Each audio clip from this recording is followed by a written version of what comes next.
આજે મેં તમારી સાથે દાલ પકવાનની રેસીપી શેર કરી છે, જે દરેકના ઘરમાં બધાને ખૂબ જ ભાવતી હોય છે। આ એક સિંધી રેસીપી છે, તો ચાલો આપણે તેની શરૂઆત કરીએ। તો તેના માટે મેં ચણાની દાળ લીધી છે અને એમાં થોડી મગની દાળ નાખી છે। તમે ખાલી ચણાની દાળ પણ લઈ શકો છો। હવે આને આપણે 1 થી 2 વાર વોશ કરીને તેને પાણીમાં પલાળી દઈશું। 4 થી 5 કલાક માટે તેને પલાળવાનું છે। હવે પલળે છે ત્યાં સુધી આપણે પકવાન બનાવી દઈશું। તેના માટે મેં ઘઉં અને મેંદો લીધો છે, તેમાં મીઠું અને અજમાને થોડું ક્રશ કરીને આપણે આ રીતે કર્યા પછી નાખી દઈશું। હવે તેમાં તેલ નાખવાનું છે।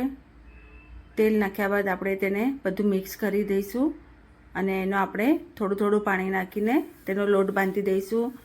આનો લોટ આપણે પૂરી જે બનાવતા હોય છે તે રીતનો લોટ હોય છે, ના કાઠો ના ઢીલો। આમાં તમે ખાલી મેંદો પણ લઈ શકો છો અને મેંદો અને ઘઉંનો લોટ મિક્સ, તમે વધારે મેંદો લઈને ઘઉંનો લોટ પણ લઈ શકો છો અને ખાલી ઘઉંના લોટથી પણ બનાવી શકો છો। મેંદાના લોટથી વધારે સરસ બનતી હોય છે। હવે તમે તમારા સાઇઝના હિસાબથી તેના લુવા કરી દેવાના છે। મોટું યા નાનું કોઈ બી તમે તમારા સાઇઝ હિસાબથી કરી શકો છો। હવે આપણે તેને વણી લઈશું। આને મેં 2 રીતે સર્વ કર્યું છે। તમે આ ગોળ પૂરીની જેમ પણ બનાવીને સર્વ કરી શકો છો। હવે આને આપણે હોલ કરી દેવાના છે તાકી આપણી પૂરી ફૂલે ના।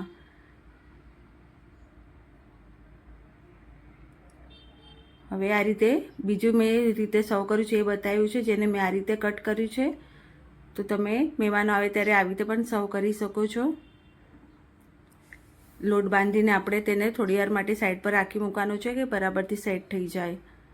હવે આને મીડિયમ ફ્લેમ પર આપણે આ રીતે બધી પૂરી તળી લેવાની છે।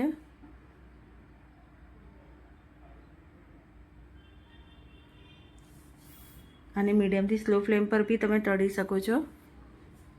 હવે આ રીતે બધી જ પૂરી તળાઈ ગયા બાદ હવે ચણાની દાળ જે આપણે પલાળી હતી તેનો આપણે મસાલો કરી દઈશું। એના માટે આપણે તેલ અને ઘી લીધું છે અને જીરું, હિંગ અને હળદર નાખીને તેમાં આપણે જે બોરિયા મરચાં યા તમે આ સૂકા લાલ મરચાં નાખી શકો છો, એ નાખીને આપણે થોડી વાર માટે હલાવી દઈશું।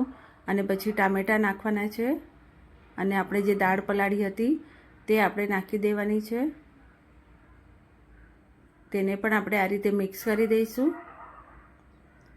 હવે આમાં આપણે દાળના હિસાબથી 2 કપ પાણી લેવાનું છે, તેમાં લાલ મરચું, ધાણા જીરું અને આ બધું નાખીને પણ આપણે મિક્સ કરી દઈશું। ગેસની ફ્લેમ સ્લો રાખવાની છે।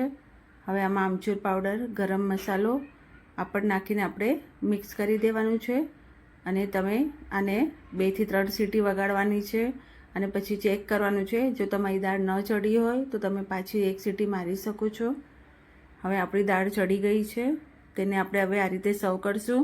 તેના માટે મેં પહેલાં ગોળ પૂરી લીધી છે અને તેના પર ચણાની દાળ નાખશું, ગ્રીન ચટણી, લાલ ચટણી, થોડી કાકડી, થોડા ટામેટાં, તમે પકવાન ઉપર બી ચટણી લગાવીને પછી બી તમે આ રીતે સર્વ કરી શકો છો। હવે આપણે બીજી રીતની જોશું સર્વ કરવાનું। તેના માટે મેં પહેલાંથી દાળ લીધી, તેમાં ગ્રીન ચટણી, રેડ ચટણી, સેમ આપણે કાકડી, ટામેટાં, સેવ નાખીને સાઈડ ઉપર આપણે પકવાન આપી દઈશું। તો તમને આ પણ કંઈક નવું લાગશે। અને મારા વિડીયો ગમ્યો હોય તો મારા વિડીયોને લાઇક, શેર અને સબસ્ક્રાઈબ કરવાનું ના ભૂલતા। ફરી